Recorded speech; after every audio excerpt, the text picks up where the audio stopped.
یہ ایک ایسی جامع اور عام دعا ہے کہ اس کو انسان کو اپنا وظیفہ بنانا چاہیے۔ سواری پہ سوار ہو رہا ہو تب، کسی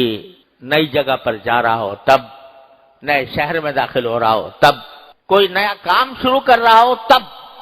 ہر اس موقع پر جب کہ انسان کسی نئی چیز میں داخل ہو رہا ہو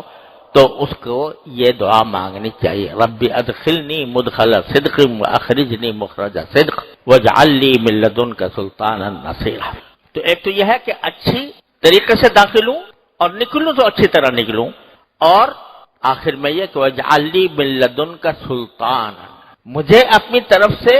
ایک طاقت عطا فرمائیے، قوت عطا فرمائیے۔ جب بھی انسان کسی جگہ پر جاتا ہے، داخل ہوتا ہے، تو اس جگہ پر داخل ہو کر فائدہ اٹھانے کے لیے کسی طاقت کی ضرورت ہوتی، کوئی طاقت چاہیے۔ آپ فرض کرو کہ کسی ہسپتال میں داخل ہو رہے ہو تو اتنی طاقت ہونی چاہیے کہ بھئی وہاں تک پہنچ جاؤ، اتنے پیسے ہونے چاہیے کہ اس کی ادائیگی کر دو، ڈاکٹر تک تمہاری رسائی ہو جائے۔ طاقت ہونی چاہیے، ہر چیز میں طاقت کی ضرورت ہے، لیکن کوئی طاقت اس وقت تک کارآمد نہیں ہوتی جب تک کہ اللہ جل جلالہ کی مدد اس کے ساتھ شامل نہ ہو۔ بڑا کاریل جوان ہے، طاقتور ہے، قوت سے بھرپور ہے، لیکن اللہ جل جلالہ کی توفیق نہ ہو تو وہ اس کی طاقت بیکار ہے، کوئی فائدہ مند نہیں ہو سکتی۔ لہذا صرف طاقت نہیں مانگی کہ طاقت دے دیجئے، بلکہ ایسی طاقت دیجئے جس کے ساتھ آپ کی مدد ہو۔